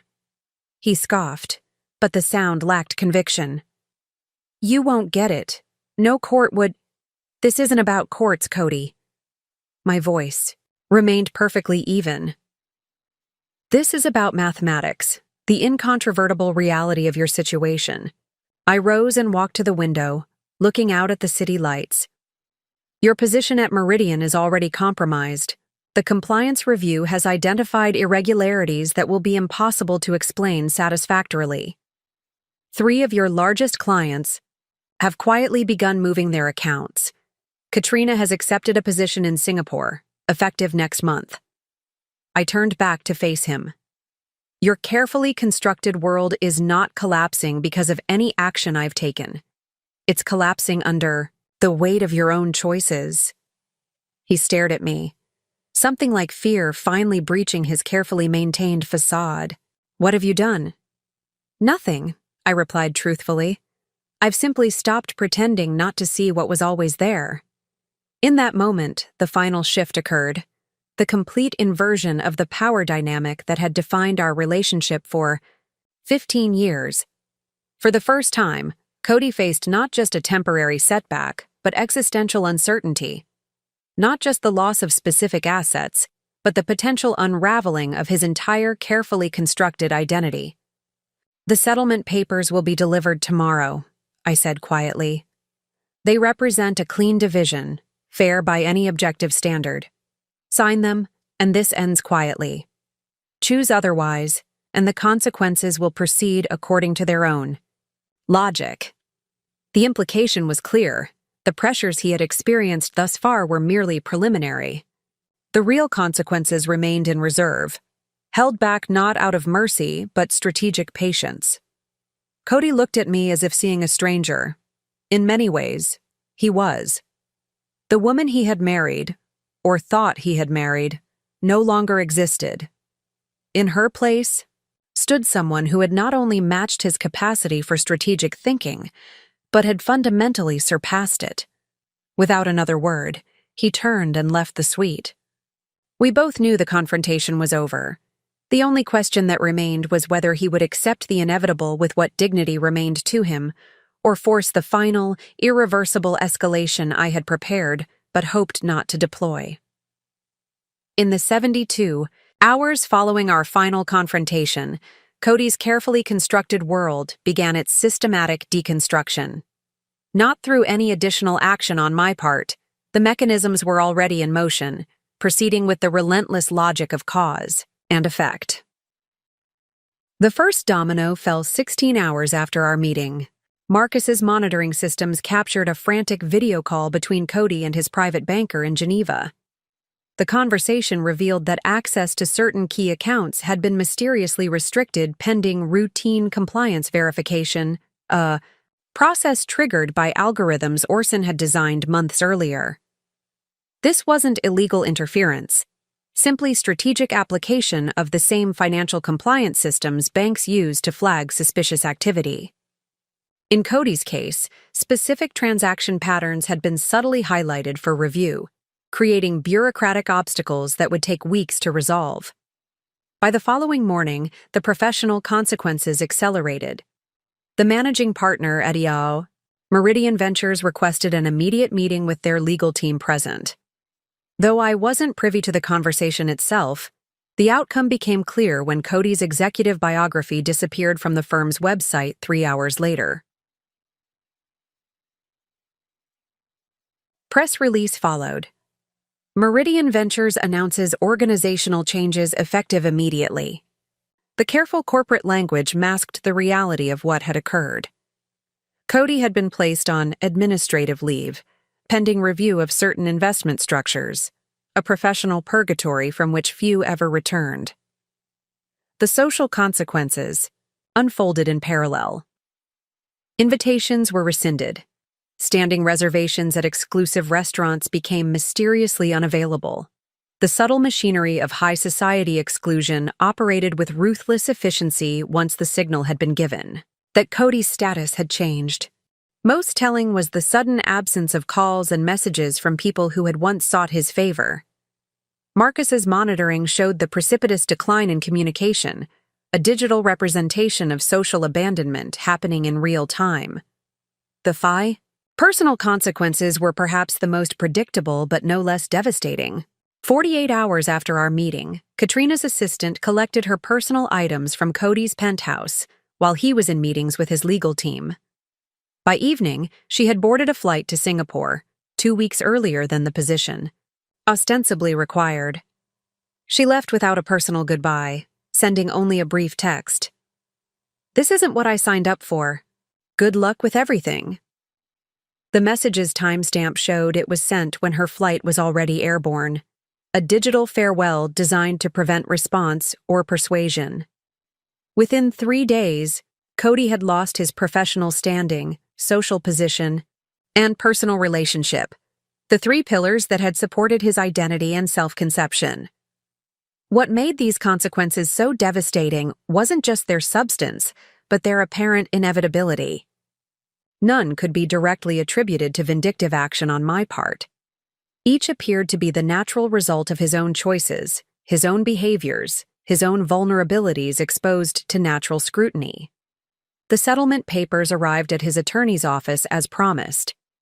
The terms were, by objective standards, reasonable, a clean 50-50 division of our documented marital assets. No punitive claims, no excessive demands. What the documents didn't mention, of course, was the parallel fortune I had built, the billions, that existed beyond the boundaries of our marital estate, secured through structures he couldn't access or even fully comprehend. The most remarkable aspect of the aftermath was Cody's isolation. In constructing his life around transactions rather than relationships, he had created no genuine support system. Those who had surrounded him, colleagues, social connections, even Katrina, had been attracted to his success, his status, his utility to their own ambitions. When those external markers of value diminished, so did their interest in him as a person. The transactional worldview that had guided his approach to our marriage ultimately defined all his relationships, and when he could no longer offer favorable terms, those relationships revealed their conditional nature. 5 days after our confrontation, Cody's attorney contacted Esther requesting an in-person meeting to discuss potential adjustments to the proposed settlement. The language was professional, but the subtext was clear: capitulation. Cody had finally recognized what I had known for 3 years, that true power lies not in controlling others, but in creating systems that operate independently of direct control, generating consequences that appear both natural and inevitable. The finalization of the divorce occurred with remarkable efficiency once Cody accepted the inevitable. What might have been years of contentious litigation concluded in less than 6 weeks. The settlement agreement was signed without fanfare. A simple DocuSign notification appearing on my phone one Tuesday afternoon while I was reviewing investment proposals in my Tribeca penthouse. That digital signature marked the formal end of our 15-year marriage. But my personal transformation had been completed long before the legal dissolution. The woman who signed those documents bore little resemblance to the one who had discovered Cody's betrayal 3 years earlier. The most profound change wasn't financial, though $4.7 billion certainly provided extraordinary freedom. It wasn't social, though I had reconstructed my circle with people chosen for authenticity rather than utility. It wasn't even professional, though I had reclaimed my identity as a strategic thinker and technological innovator. The fundamental transformation was internal, a complete recalibration of how I understood value, power, and my own identity. For too long, I had accepted Cody's framing of our world: success measured by acquisition, value determined by external validation, power expressed through control over others. In gradually extracting myself from that framework, I had discovered an entirely different paradigm. True wealth wasn't about accumulation but about agency, the capacity to pursue what mattered without constraint. The billions I had built were significant not for their numerical value, but for the latitude they provided to invest in transformative technologies, support overlooked causes, explore ideas without concern for immediate return. True connection wasn't transactional but relational, built on mutual recognition rather than mutual utility. During my years of preparation, I had reconstructed my inner circle with extraordinary care. Agnes remained my closest advisor, her sharp mind undimmed by age. Esther, Marcus, Orson, and Kyle had begun as hired specialists, but evolved into trusted partners, each bringing unique perspective to challenges we now tackled together. Most significantly, I had reconnected with individuals from my pre-Cody life. Former colleagues, mentors, friends whose relationships had been based on genuine affinity rather than strategic advantage. These reconnections helped me rediscover aspects of myself that had been submerged during my marriage: my irreverent humor, my passion for obscure technological problems, my appreciation for unconventional thinking. True power, I had learned, wasn't about dominance but about discernment, the ability to perceive reality accurately and respond appropriately. The strength of my position against Cody hadn't come from resources or tactics alone, but from seeing clearly the patterns he couldn't recognize, understanding dynamics he couldn't perceive. This clarity now extended to all areas of my life. I evaluated opportunities not by status or appearance, but by substance and impact. I judged character not by polish or pedigree, but by consistency and integrity. I measured success not by comparison to others, but by alignment with my own values. The morning after the divorce was finalized, I woke early and walked to the rooftop terrace of my penthouse. The city was just beginning to stir, the first light illuminating the skyline with a clarity that seemed significant. I had always been an early riser, but during my marriage, I had adapted to Cody's preference for late mornings.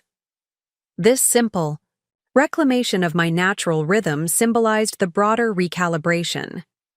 I had already initiated several new ventures: a quantum computing initiative focused on climate modeling, a medical research foundation targeting neglected diseases, an educational technology platform designed to democratize advanced learning. Each reflected priorities that had been important to me before my identity became subsumed in Cody's narrative. These weren't chosen as repudiations of my past, but as affirmations of my authentic interests. the first expressions of a voice that had been temporarily muted, but never truly silenced. The legal end of my marriage didn't feel like conclusion, but like commencement, the formal beginning of a life I had already been constructing. The document simply acknowledged what had already occurred: my complete emancipation from a relationship that had evolved from partnership to containment. Standing on that rooftop, watching the city awaken, I experienced what can only be described as radical freedom, not just from Cody specifically, but from external definitions of success, from prescribed paths, from the subtle constraints I had internalized over years of gradual compromise. The woman who had once calculated her words to avoid threatening a fragile male ego now spoke with unfiltered clarity. The professional who had stepped back from operational roles to support her husband's career now launched ambitious ventures based on her own vision. The social figure who had hosted events designed to enhance her husband's status now created gatherings centered on ideas rather than influence. The transformation was complete. Not because I had won against Cody, though that victory was undeniable, but because I had recognized and dismantled the internal structures that had made his influence possible in the first place. I had not just secured my freedom from a specific relationship. I had liberated myself from an entire framework of valuation that had never truly served me. 3 months after the divorce was finalized, I received an unexpected message from an encrypted email address I didn't recognize. The subject line read, simply, "Regarding CB, important." The body contained nothing but a date, time, and the name of an obscure cafe in the West Village. My first instinct was to disregard it. The divorce was settled, my new life well underway. But something about the clinical precision of the message suggested it wasn't random. After having Marcus verify the message contained no malicious code or tracking elements, I decided to attend, taking appropriate security precautions. I arrived, 15 minutes early, positioning myself at a corner table with clear sightlines to both the entrance and rear exit. Kyle's team had secured the surrounding area, with 2 operatives discreetly seated at nearby tables. At precisely the appointed time, a woman entered the cafe, mid-50s, impeccably dressed in understated luxury, carrying herself with the confident ease of someone accustomed to power. I didn't recognize her, but her assessment of the room was too systematic to be casual. Her gaze settled on me with quiet recognition, though we had never met. She approached without hesitation. "Ms. Parker, I'm Eleanor Blackwell." The surname registered immediately, Blackwell, Cody's mother. I gestured to the seat across from me, maintaining a neutral expression despite my surprise. Eleanor Blackwell was a near-mythic figure in Cody's narrative, the brilliant economist who had raised him alone after his father abandoned them, who had sacrificed everything for his education, who had instilled in him the drive that defined his career. In 15 years of marriage, I had never met her. Cody had always claimed she was reclusive, preferring her research position at a university in Switzerland to social engagement. Our communication had been limited to perfunctory birthday cards and occasional brief phone calls on holidays. "Thank you for coming," she said, declining the offer of coffee from the approaching server. "I'll be direct. I've been monitoring the situation between you and my son for some time." The implication was clear and startling. She had been aware of our conflict, perhaps even its underlying causes, long before it became public. "I should clarify," she continued, noting my expression, "that Cody and I have not been close for many years, despite the narrative he's constructed. My interest in your situation is professional as well as personal." She reached into her bag and placed a small leather portfolio on the table. "I believe these might provide context for some questions you may still have." Inside were documents that immediately shifted my understanding of everything that had transpired: financial records, correspondence, and most significantly, strategic plans dating back to before I had even met Cody. He was recruited directly out of business school, Eleanor explained, her tone clinically detached despite discussing her son. Meridian identified him as having the precise psychological profile they sought: ambitious but insecure, intelligent but not original, driven but ultimately controllable. The documents revealed an astonishing truth. Cody had never been the strategic mastermind behind his success. He had been an exceptionally effective frontman for interests that operated at a level of financial sophistication far beyond his comprehension. His career, his investments, even aspects of his personal life had been guided by handlers he never recognized as such. "Why are you showing me this?" I asked, processing the implications. "Because you did something unexpected," she replied. "You not only outmaneuvered Cody, which isn't particularly difficult for someone of your capabilities, but you constructed a parallel financial architecture that even Meridian's surveillance couldn't penetrate. That caught certain people's attention." The conversation that followed revealed dimensions to my own story I hadn't realized existed. Eleanor wasn't just Cody's estranged mother. She was a senior strategist for a network of family offices controlling generational wealth, measured in hundreds of billions. This network had been observing my financial innovations with professional interest. "We've been watching how you deployed capital through those quantum structures Orson designed for you," she said, referencing my financial architect by name with unsettling familiarity, "particularly your positions in synthetic biology and quantum encryption. They suggest a strategic vision that aligns with certain long-horizon initiatives." By the conversation's end, the revelation was clear. My victory over Cody hadn't just been personal, it had been an unexpected audition of sorts. My 3-year counter-strategy had demonstrated capabilities that had brought me to the attention of networks operating in financial dimensions I hadn't known existed. Eleanor left me with a simple encrypted drive and a proposition to consider.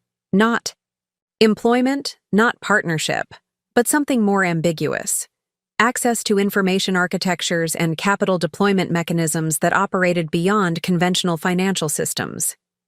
As she departed, she paused. "You thought you were just freeing yourself from Cody.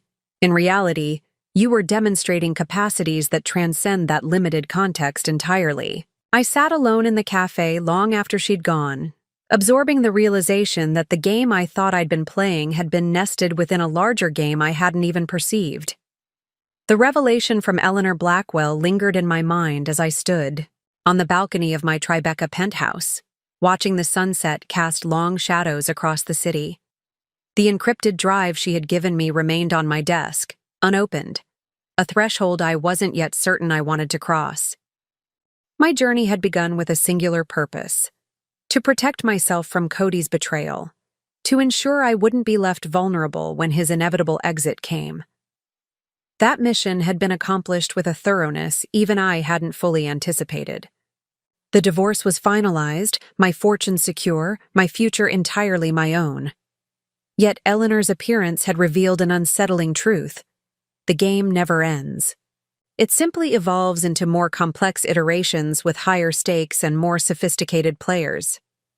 The very capabilities that had secured my freedom from Cody had also made me visible to forces operating on levels I was only beginning to comprehend. This recognition prompted a fundamental question: what does true victory actually mean?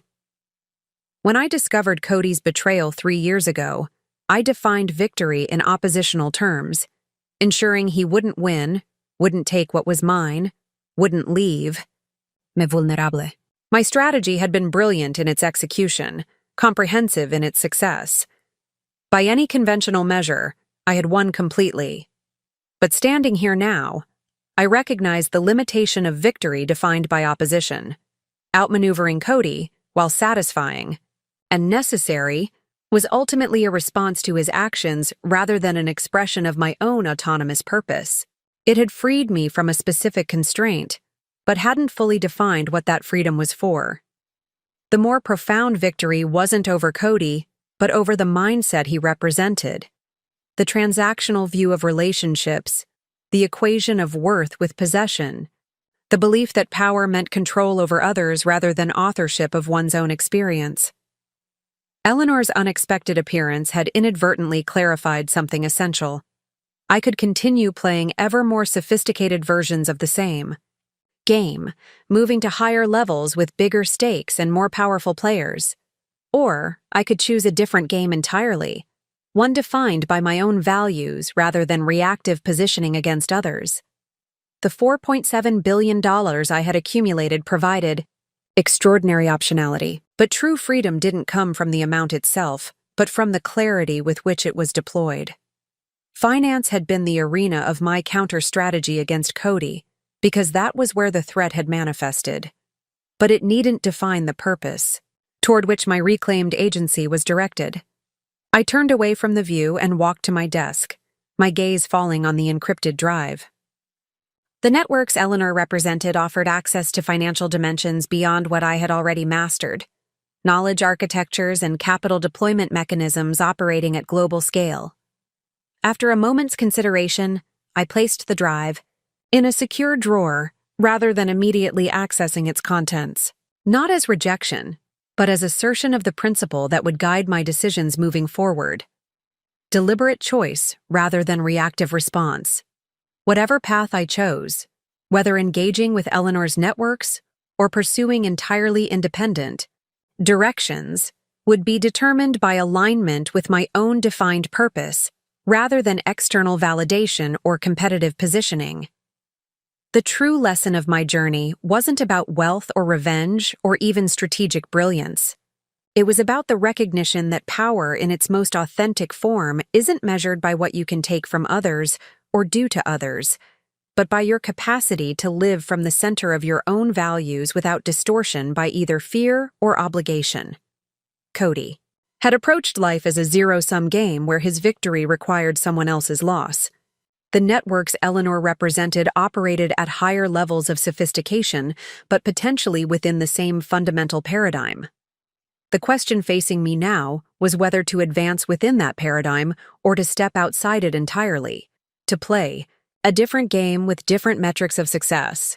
I would make that decision not from reaction, but from intention, not from opposition, but from purpose, not from the past, but toward the future I chose to create. The city lights began to emerge. As dusk deepened into evening, I felt a profound sense of completion regarding the chapter that had closed with the divorce, combined with genuine curiosity about the chapters yet to be written.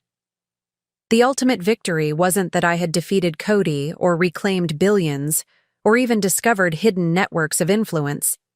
It was that I now stood wholly in my own authority, free not just from a specific person, but from external definitions of value, from prescribed paths, from the subtle constraints of others' expectations. The woman who had once been defined in relation to Cody Blackwell now existed entirely on her own terms, and that, in the end, was the only victory that truly mattered.